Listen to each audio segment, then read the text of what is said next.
1937, 1947, 1967, 1991, 2000, 2001, 2007, 2008, 2010, 2013, 2019, 2020. What do all those years have in common? The answer is, those were all the years that the Arabs, who call themselves Palestinians, were offered a state. In all those cases, they rejected that offer immediately. Why would that be? Well, the answer is quite clear. The answer is they don't want a state. The answer is they like to play victim. They like to talk about occupation. They like to talk about apartheid. But it's time someone looked at history. It's time we actually looked at the facts, because the world won't tell you the facts. The world eats Hamas's propaganda. So let's talk about this. In 1947, the United Nations announced the partition plan. A state for the Arabs, a state for the Jews. The Arabs rejected, and the Jews accepted, hence 1948, the establishment of the State of Israel. What happened there? Why did the Arabs reject yet another offer? The answer is, read their charter. It's really not a mystery. The PLO, the Palestinian Authority, Hamas, they declare proudly what they want. And here's a spoiler, it's not a state. So they rejected that offer, and they've declared their goal ever since to destroy the state of Israel. They don't want a state, they want no Israel. Now with this war, everyone's talking about Gaza, so let's focus on that for a second. 2005, listen carefully because this is mind-boggling. 2005, we all know the disengagement. What you might not know is that Israel, in addition to evacuating 10,000 of its citizens, dug up its dead. I'm going to repeat that. Israel dug up its dead from Gaza cemeteries. Why? Because we knew that if we leave our dead bodies in the ground, Hamas would do what they did. Now we know we were right. So since 2005, there has not been one Jew, not alive and not dead, in Gaza. There was no occupation. That is one big fabrication that the world loves to eat up. Not one Jew in Gaza since 2005. Israel handed the Palestinians Gaza on a silver platter and said, here, make a state. Let's make peace. What did the Palestinians do almost immediately? In 2006, they elected Hamas, a world-recognized global terror organization. The people in Gaza, I'm going to repeat this because it is so important. The people of Gaza elected Hamas. Let's talk about that for a second. To be clear, and this is an important disclaimer, are there innocent people in Gaza? Of course there are innocent people in Gaza. Were there innocent Germans in World War II? The answer is yes. Many of those innocent Germans were tragically killed in World War II. Does anybody debate the validity of World War II? Does anybody say, since innocent Germans were killed in World War II, it was not a justified war? We should not have denazified Germany? Of course not. Anybody with a brain and a moral compass understands that in war, people die. This war is no different. There are innocent people in Gaza, but those people elected a terrorist organization. As soon as they elected that terrorist organization, Israel had to put blockades around Gaza because we weren't going to allow rockets and infiltration of terrorists into Israel. And the world yelled, it's an air prison. We see what happened on October 7th. When they made one little hole in the security fence, 1,400 innocent people massacred. So we gave them a state again in 2005. But again, they rejected it because, again, they don't want a state. You know, it's one thing to not know the facts. It's another thing not to read their charter. It's available on the internet. Read Hamas's charter. What do they want? They say it. They don't even want dead Israelis. They want dead Jews anywhere in the world. And the first line of defense is Israel. But if anybody around the world, whether it's in the United States or Europe, thinks that Hamas wants to stop with Israel, again, you're not paying attention. Read their charter. Find me one Palestinian leader that has declared that they want peace with Israel, that Israel has a right to exist, and they denounce terror. You won't find one because it doesn't exist. So let's talk about some of the arguments that you and I hear on college campuses and around the world. Let's start with genocide. Israel is committing genocide against the Palestinian people. Really? Because if you look at the numbers, they tell a different story. The Palestinian population has grown sixfold since Israel was established. 6x. So Israel is either really bad at genocide or that's yet another lie. apartheid, right? Israel's an apartheid state. Do you know that there are Arabs in basically every single key role in this country? Supreme Court justices, in the parliament. I mean, they're everywhere. They have not just equal rights, they have more rights than they have in any Muslim country in the world. That's just a fact. There's no debating that. So forget apartheid, but you know what? Let's go back more fundamentally. Occupation, right? It's their favorite word. We're occupying. We've been occupying an Arab Palestinian state. Really? Let's talk about this because, these false narratives, they're all over the place, and it's your responsibility and my responsibility to know our facts. Now, to be clear, some of us make mistakes. I've been guilty of sharing a post that I found out later was fake news, which I took from some media channel. We're all human beings, we make mistakes, but we need to know the facts. So let's talk about this occupation thing. Before the occupation, before the state of Israel, in 1929, Arabs massacred Jews in Hebron. So if occupation causes terror, which is their fundamental claim against the Jews and against Israel, presumably anybody with a half a brain understands that before occupation, there should have been no terror. But again, 1929, before the state of Israel was even established. But beyond that, where did this occupation thing come from? It came from Yasser Arafat, a terrorist by any standard, by any definition of the word, who literally, but literally, took the word Palestine, okay, and this is crucial, that meant Israel. We have coins that say Palestine on them and have a Magen David, a Star of David on them. Palestine was Israel. Yasser Arafat took that word Palestine and basically hijacked it to mean something that it never meant before, which is these Arabs who are from Jordan and from other places, he called them Palestinians. Words matter, guys. Words matter. And it's not just semantics, call them Arabs, call them Palestinians, call it the West Bank, call it Judean Samaria. Words matter. So let's be accurate, okay? Palestinians, Golda Meir was a Palestinian, okay? Israelis were Palestinians. These people who call themselves Palestinians, they're not. They're Arabs who came from Jordan. So words matter. But let's talk about this occupation. So we already established that before the occupation, there was terror, okay? But again, we talked about Gaza. There was no occupation. What are they firing rockets at us for, right? The occupation is, again, a historical fabrication that everyone likes to use, and listen carefully, to justify not their stance against Israel, but as we see in the world today, their stance against Jews. And I want to clarify and emphasize this in the strongest, most unequivocal terms. Separating Zionism from Judaism is preposterous. It is ridiculous. Anybody who knows anything about Judaism knows that we pray to Zion throughout our entire prayers every single day. For thousands of years, Jews faced Zion when we prayed. So to say I'm anti-Zionist but not anti-Semitic is the most ridiculous sentence that millions of people utter every single day. To say that the Jews do not deserve a state of their own is anti-Semitic, period. And I know it's not politically correct to say because there are people who are anti-Zionist. Anti-Zionism is the new face of anti-Semitism. It's the same age-old hatred, the oldest hatred in the world, the hatred of Jews, with a new mask called anti-Zionism. This is super duper important. Furthermore, we need to talk about this moral equivalence that the world likes to make, this big equal sign. There's Hamas, a terrorist organization that does what they did, and I'm not going to repeat what they did because it's bad for my soul and it's bad for your soul, but we know what they did. There's them, and then there's the IDF. I want to explain to you, and we've all heard this, the IDF is the most moral army in the world. Let's actually talk about this. What does the IDF do? It's really actually unbelievable to hear. We drop pamphlets, okay? We notify, we pick up the phone, we send SMSs to people, innocent civilians in Gaza, letting them know that we're about to attack. Now, I think you and I can both understand what that does to our deterrence, what that does to our element of surprise. Because if we let them know, we let our enemies know. But we risk that anyway. You know why? Because to us, human life, to us being the Jewish people, human life is the most important value.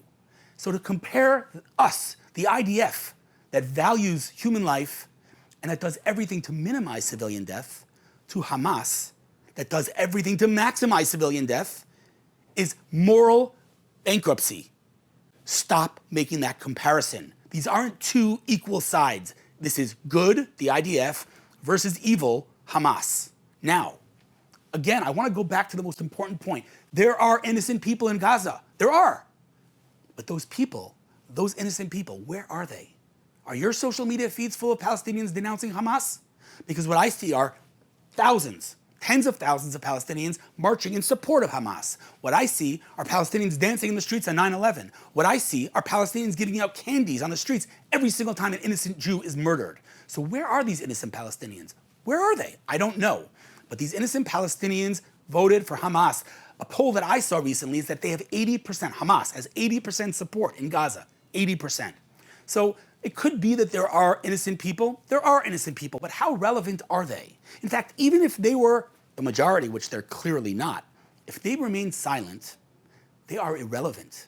It doesn't matter how many they are if they just remain silent. And but they can't speak out against Hamas because Hamas will kill them. They just need to fulfill orders.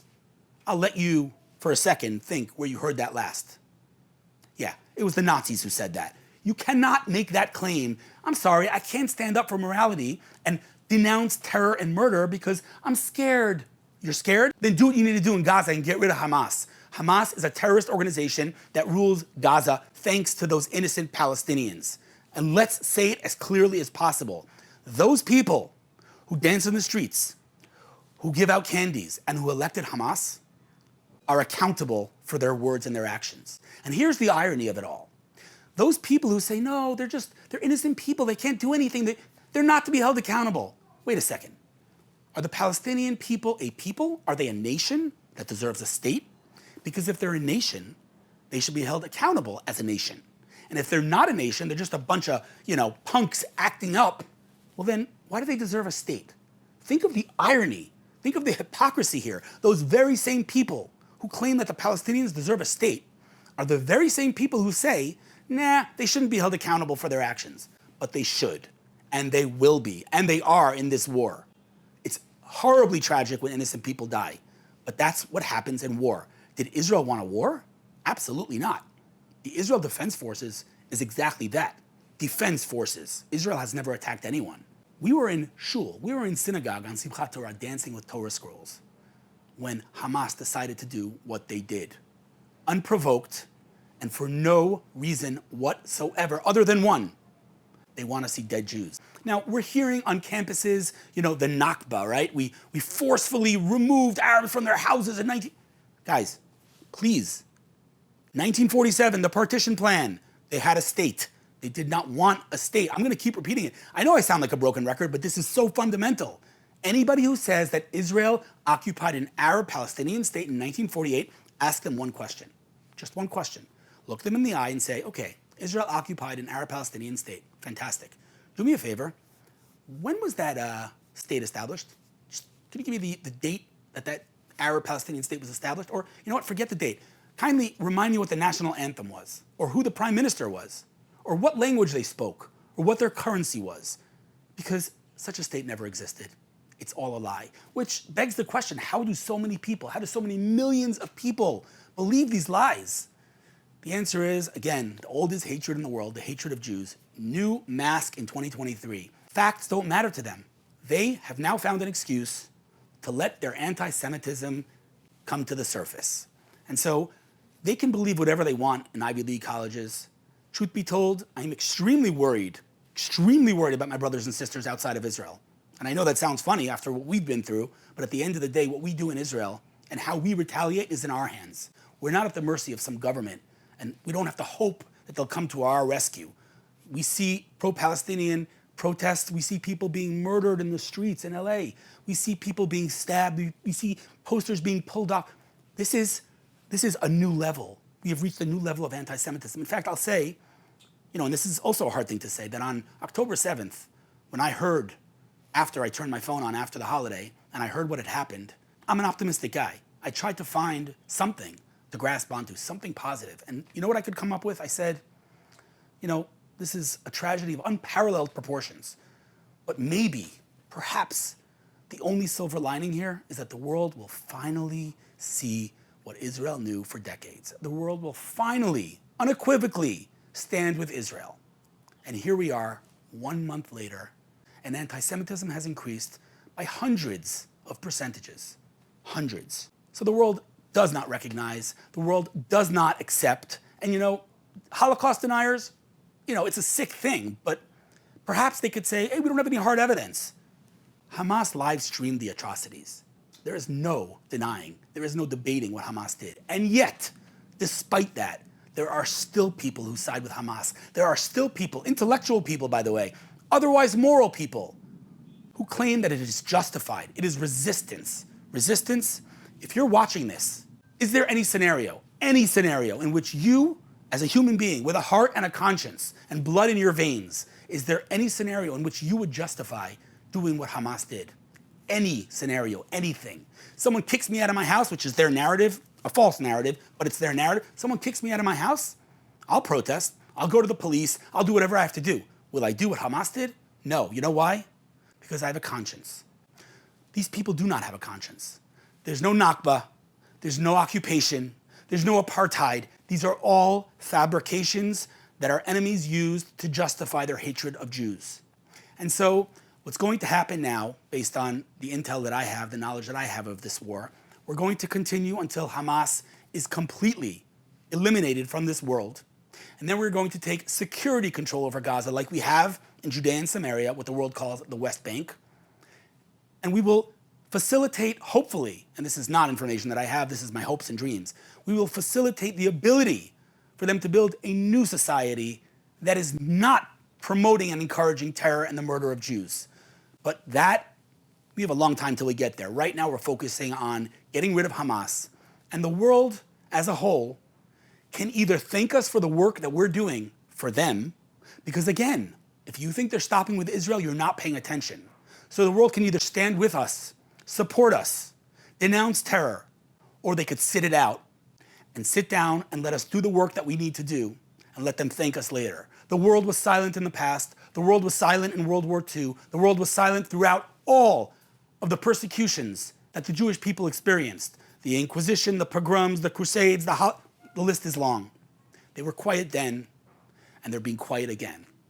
So if you're watching this and you know someone who is pro-Palestinian, you need to know that in today's day and age, after what Hamas has done, being pro-Palestinian is being pro a people that elected the terrorists who did what they did. And again, yes, there are innocent Palestinians, but the Palestinian cause, the narrative, the agenda is in the charter, and they say it loud and clear. And the irony, and there's so much irony in this war, the irony is that we're not listening to them. They're saying, guys, we don't want a state. We want dead Jews. And the world's saying, no, no, no, no, no. They don't mean it. They really want a state. Here's the problem, fundamentally. In the West, we have some values, some core fundamental values. For example, treat someone with dignity, and they'll treat you with dignity back. Basic fundamental principle of Western civilization. What we're trying to do is we're taking those values and applying them to radical Islam. But radical Islam does not share those values. You could treat the Palestinians as well as you want. They want dead Jews. And by the way, I keep saying dead Jews. They're not stopping at the Jews. They say it. They want all infidels, anyone who's not radical, anyone who's not Muslim, to either convert to Muslim or see their death. More irony. Queers for Palestine, LGBTQ activists supporting Hamas. Have you lost your mind? Do you know what would happen if you walked into Gaza with an LGBTQ flag? Let me tell you what would happen. You'd be thrown off a roof and your dead body would be dragged with a pickup truck throughout the streets of Gaza. This isn't, me sounding sensationalist and saying, you could see this footage. They are proud of this. They are proud of this. This is their value system. And when I say their, I mean Hamas and Hamas supporters. I'm going to keep saying it because I don't want anyone to take what I say out of context. There are innocent Palestinians, but those innocent Palestinians are irrelevant if they remain quiet. Irrelevant. And so when you see on college campuses liberals for Hamas, you need to understand the depth of hypocrisy here.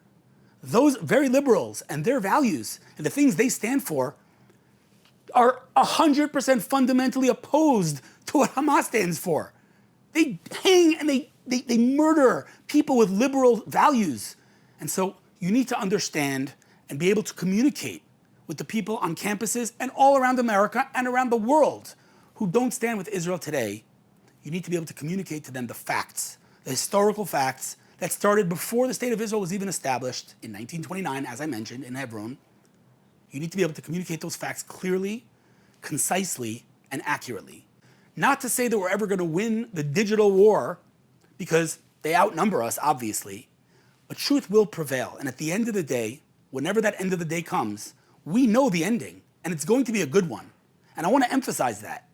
Look throughout our history. Look at all of the holidays we celebrate. Do you understand the story of Purim? That was a near genocide of the Jewish people.